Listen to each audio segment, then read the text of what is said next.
أعوذ بالله من الشيطان الرجيم بسم الله الرحمن الرحيم الحمد لله رب العالمين والصلاة والسلام على أشرف الأنبياء والمرسلين سيدنا مولانا محمد وعلى آله وأصحابه أجمعين ومن تبعهم بإحسان إلى يوم الدين.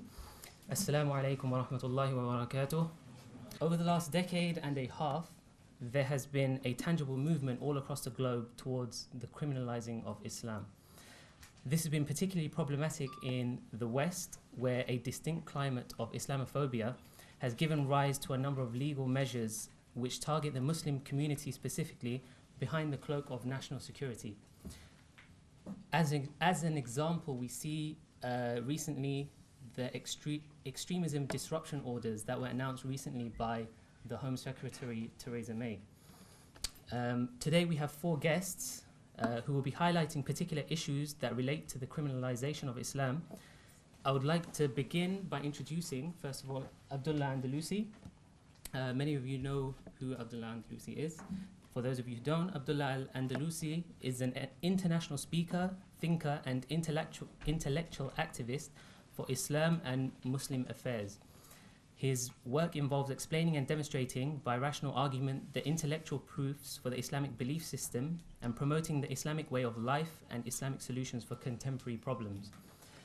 In 2009, he co-founded the public discussion forum, the Muslim Debate Initiative, a forum that promotes open dialogue and critical debate between thinkers, academics, politicians, and public speakers of all backgrounds. The subject that Brother Abdullah will be speaking about is the origins of Islamophobia and its potential solutions. Our second guest is Hamja Ahsan. Hamja is Talha Ahsan's brother and the campaign director for the Free Talha Ahsan campaign. Hamja was also shortlisted for the Liberty Human Rights Award 2013 for this campaign on extradition. He's also the co-director of Stop Isolation, that aims at stopping solitary confinement abuses. Our third speaker is Muhammad Dilwar Hussain. Muhammad is currently the deputy editor of Five Pillars. He graduated from the University of East Anglia, Norwich, with a BA Honours in Politics in 2009. He went on to complete his NCTJ certificate in print journalism in 2010 while reporting for Bedfordshire on Sunday. He has also worked as a freelance researcher at Press TV and has also contributed to numerous Islamic publications like Al Jumu'ah magazine, The Revival, and Islam 21C. Finally, to begin our event, I would like to introduce and call Sheikh Suleiman Ghani. Sheikh Suleiman he was born and raised in a scholarly family from South Africa.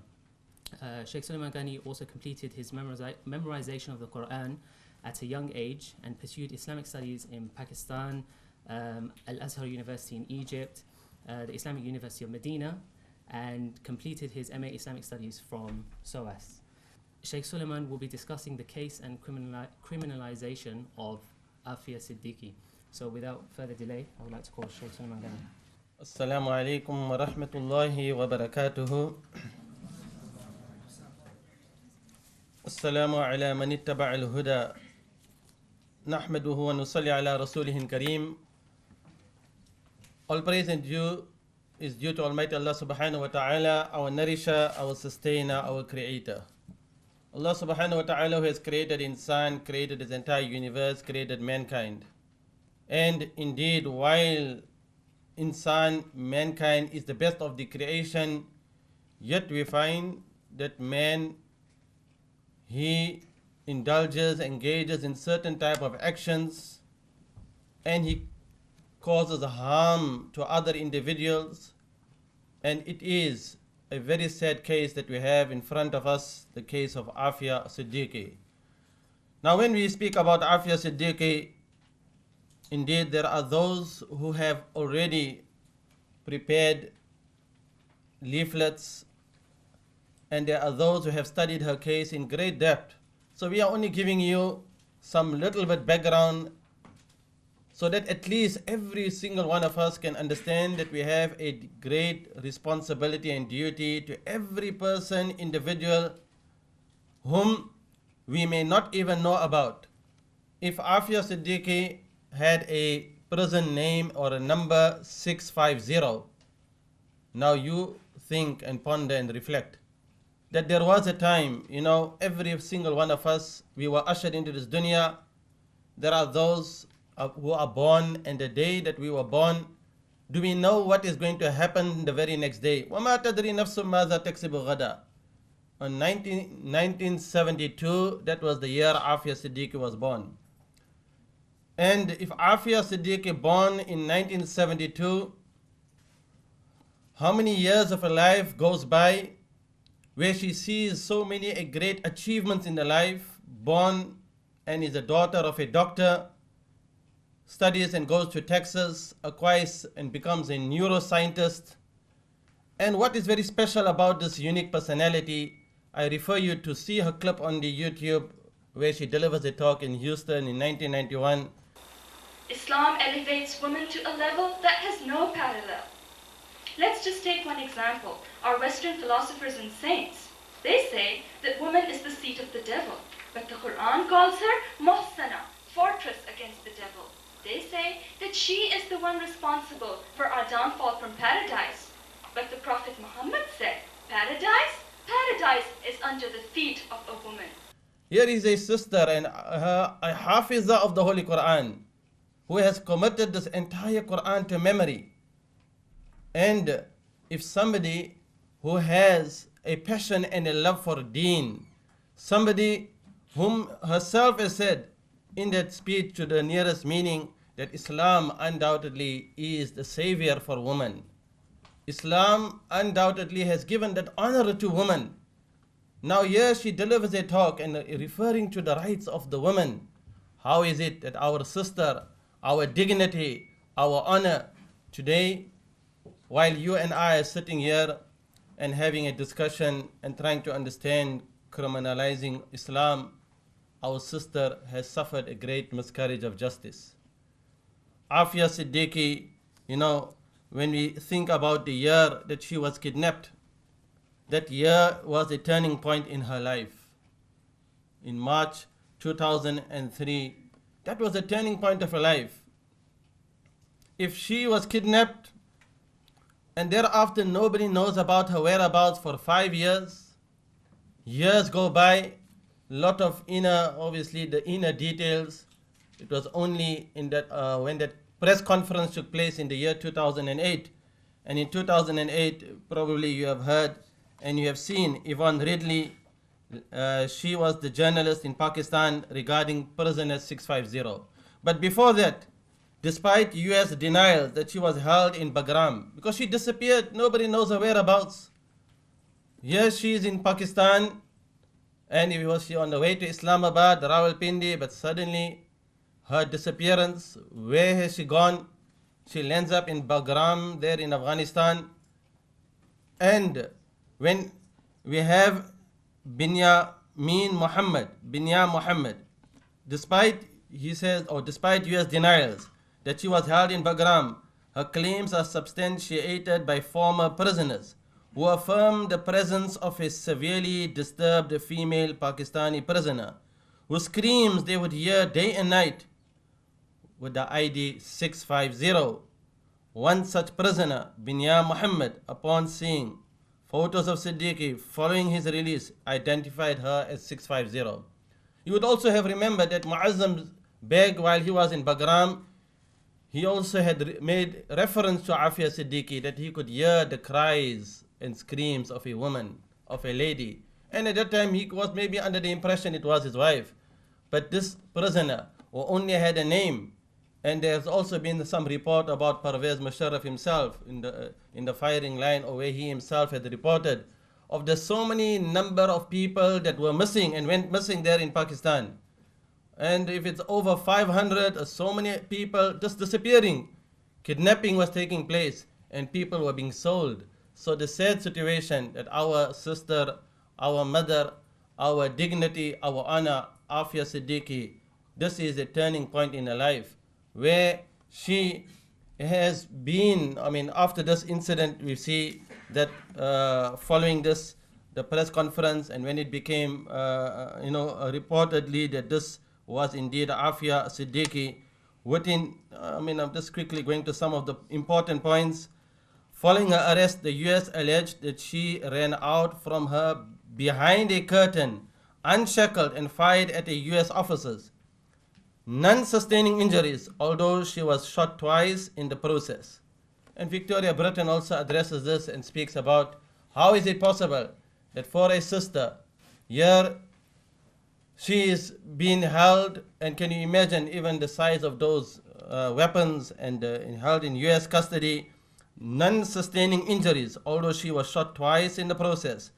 Contrary to the US narrative, the Afghan authorities were reportedly reluctant to deliver her and stated she was injured in the ensuing crossfire. Afia categorically denies picking up the gun or attempting to shoot anyone, despite the fact the alleged incident took place in Afghanistan and that she is not a US national. She was nonetheless extradited to the US in August 2008 and charged with assault and attempted murder of US personnel. Within a month, her son Ahmed was released from a detention center in Afghanistan to the custody of Afia's family in Pakistan. And now can you see how so many years have gone by? Now she's extradited, and this is one of the very sad part of the Ummah's condition. You know, when you have a sister being extradited and a nation giving up our sister, then this is one of the reasons when somebody who is oppressed, somebody that is suffering such a miscarriage of justice, when a person is mazloom, when a person is oppressed, remember the words of Rasulullah sallallahu alaihi wasallam, ittaqu da'wat al-mazloom, beware of the cry of an oppressed person. If she is crying out and she is seeking the assistance of the ummah, where are those and where are the likes of the people whom when they knew there was a cry of a woman, one single woman, Ya Mu'tasim, see how they would send even their armies just to release one single woman. Here is Afia Siddiqui. The entire ummah, we say from the Muslim ummah, the leaders and those who have the power and those who had that ability, they have abandoned and they have left our sister. This is only one whom we are aware of. And what about the hundreds and hundreds of names that neither you nor I know? They have disappeared and many have never ever appeared again. But this is a situation where we have Afia's trial begins on 19 January 2010 in a prejudicial environment in Manhattan, being in the vicinity of Brooklyn Bridge, which she had allegedly been planning to attack. 2 weeks later, in a shocking miscarriage of justice, she was found guilty in all counts on 3rd February 2010. Despite the fact that there was no forensic evidence to support the prosecution's case, no bullet holes, shells, no residue from the gun, no fingerprints on the gun, and none being injured save Afia. Afia was denied the right to choose her attorney and had been deemed unfit to stand trial previously, and the assessment of psychiatrists for both the defenses and the prosecution. Furthermore, the testimony of the government's 6 eyewitnesses contradicted each other. The judge refused to permit any discussion of the disappearance, torture, and secret detention of Afia and her children, yet at the same time allowed the prosecution to introduce statements that Afia had made to the FBI whilst sleep deprived, under medication, and detained at the hospital in Bagram, where she had been deprived of her Miranda's rights. So this is Afia Siddiqui. Now when we have the year when she was sentenced, and in which year was she sentenced? The year September 2010. So neither you nor I know what is going to transpire tomorrow. If the journey of such a sister in her life, because ultimately the end result is going to be the same for every single one of us. وَمَا تَدْرِي نَفْسٌ بِأَيِّ أَرْضٍ تَمُوتُ.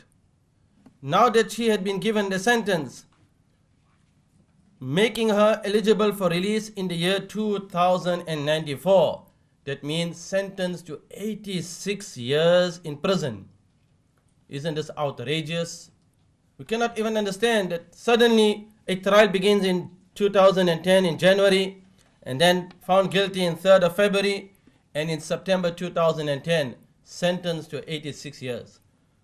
October 2010, Afia was transferred to FMC Carswell, a facility for women prisoners with a reputation as a hospital of horrors, reportedly the site of forced psychotropic medication, numerous cases of sexual abuse perpetrated by the prison staff, and more than 100 custodial deaths. Now, I mean, this is a point where we need to reflect on the words of Afia Siddiqui herself. This is what she says: the power you gave them to torture me, rape me, and every time allow them to search me naked, I am dead. I was dead since the very first time I was raped, searched naked. Each and every time you need to present me in court, I am searched naked. Leave me alone or send me back to my country, Pakistan. Afia described the time that even she spent under US custody and detention, the secret detention, that years as living hell. In that secret prison, the horrendous abuse, torture and rape. Let's, for our time, that we understand that you and I, there may be people around us who are facing maybe similar or maybe even worse. Allah Ta'ala knows best. But while we are sitting here, do we know what is going to transpire tomorrow? Our duty and responsibility is that if there is an individual, if there is a person, think about all of those Hujjaj, for example, when they returned from Masjid al-Haram, when they had visited Masjid al-Nabawi. Is it not that part of our deen and our teaching is to follow the teachings of the beloved Messenger sallallahu alaihi wasallam? And our deen is based on the Quran and the Sunnah. And the Quran revealed to Prophet sallallahu alaihi wasallam. But the Prophet sallallahu alaihi wasallam, he is our excellent example. لَقَدْ كَانَ لَكُمْ فِي رَسُولِ اللَّهِ أُسْوَةٌ حَسَنَةٌ. There is for you in the Messenger of excellent example. So from the prophetic words and saying of the Prophet is, مَنْ نَفَّسَ عَنْ مُؤْمِنْ كُرْبَةً. Whoever removes the distress of any believer, Almighty Allah will remove his distress on the day of Yawm al-Qiyamah. If you and I have knowledge of a person, an individual, a person who has Iman, then the Prophet ﷺ reminded the companions, do you know the day of Arafah? How great and sacred is that day? Do you know how sacred is the walls of the Kaaba? Do you know how much love you and I should have for Masjid al-Aqsa? We would not tolerate, we will not relinquish, we will not allow Masjid al-Aqsa to be demolished. We will not allow the Zionists and those perpetrators who are intending and plotting to destroy Masjid al-Aqsa, because it belongs to the entire Muslim Ummah. You and I will not allow any individual to try to cause to break down the walls of the Kaaba, because we understand the sacredness of the Kaaba. We understand the holiness of the place. We have love and connection for Masjid al-Aqsa in Jerusalem. We know it belongs to the entire Muslim Ummah. But even though we have that knowledge, we will defend and we will stand and we will never stop until Masjid al-Aqsa is returned to it is free from the Zionists and the planning of those who have occupied this land. But even though we have that knowledge, it is so sacred, it is so honored. The blood of a believer is more sacred than the walls of the Kaaba. The blood, the honor, the dignity of a believing male or female is more honorable, is more sacred than even the walls of Al-Aqsa. That is what we have to remember. So when a sister is being humiliated, tortured, raped, her dignity taken away from her, her honor taken away from her, even her children taken away from her, and suffering such miscarriage of justice, you and I will be questioned on the day of Yawm al-Qiyamah, that we knew about our sister, but what did we do about it? There are those, yes, who are living in Pakistan. They are first and foremost, obviously, they are responsible. Because, from the government level or whatever, whomsoever, had that power and that means to stop that extradition, to give her that justice, to give her that honor. Afia needs to be returned to her home, to her family. Her children are growing up, and just like how we have Afia Siddiqui, there is our brother Shakir Amir. He is still sitting in Guantanamo 14 years. Now look at the connection. Here we see Muazzam Beg was arrested, and then all the charges are dropped. He was there in Bagram. He was there in Afghanistan. He himself was kidnapped. He was obviously taken and put into prison, and then he was set off to Guantanamo and freed, cleared for release. This is a similar situation we are facing with many of individuals. That is, let's for a moment think and ponder that there is in the Quran many great examples. We can reflect on the story of Musa alayhi salam. We can reflect on the story of Ibrahim alayhi salam. We can even think how Allah Ta'ala tested Yusuf alayhi salam. So the prophets, they were tested, they were put to a trial.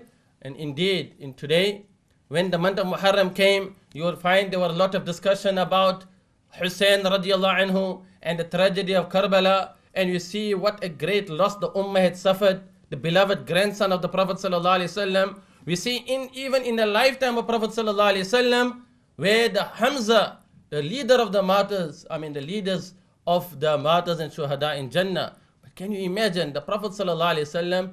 He is our excellent example. So we should never despair from the mercy of Allah. Every person is being tested. And you and I, when we have little tests in our life, read about Afia Siddiqui. And probably you would find that the test that we are undergoing is nothing in comparison to what there are so many individuals in our lifetime, in our time, the challenges that they are facing, how homes and how people's life have been, ruined. So let's indeed, for now, make dua, never give up, spread the word, because this was the message of all of the messengers. And if we really and truly love Rasulullah sallallahu alaihi wasallam, so his teaching is very clear.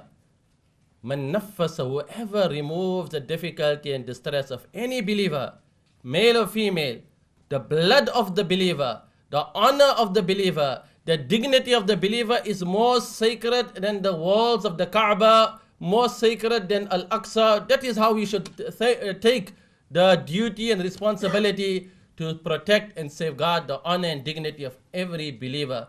May Allah Ta'ala give you and I the ability and the tawfiq to take this as a lesson.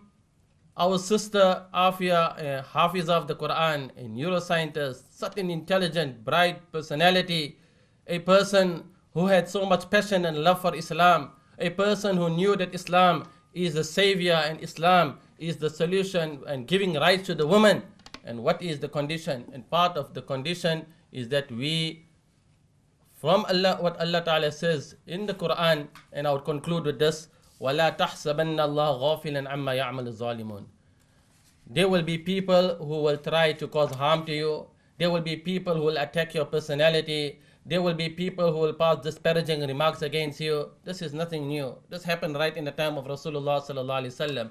But our duty is to not let those who want to, cause harm to you, those who want to put you down, those who want to make you feel inferior. You have that izzah, you have that honor, you have this deen, and you believe in your heart that this is where the izzah and honor lies. So let, inshallah, when you are coming and when there is this issue on Islam coming under attack, you be firm and you remain on justice. You always try to establish justice. You always try to bring about peace. I'dilu, because when you establish the justice, it is more closer to taqwa and piety. And this was the very same message of all of the messengers. وَلَقَدْ أَرْسَلْنَا رُسُلَنَا بِالْبَيِّنَاتِ. We have sent all of the messengers with that clear guideline, clear bayinat. And what was it? لِيَقُومَ النَّاسُ بِالْقِسْطِ. So that man can stand forth on justice, so that man can support each another and ensure that justice always prevail. Allah Ta'ala make it easy for our sister Hafiza Afia Siddiqui, and may she be released, and may Allah Ta'ala give you and I the tawfiq and the ability to continue supporting her case, creating awareness, and never despair from the mercy of Allah. أقول قولي هذا أستغفر الله لي ولكم وجزاكم الله خيرا.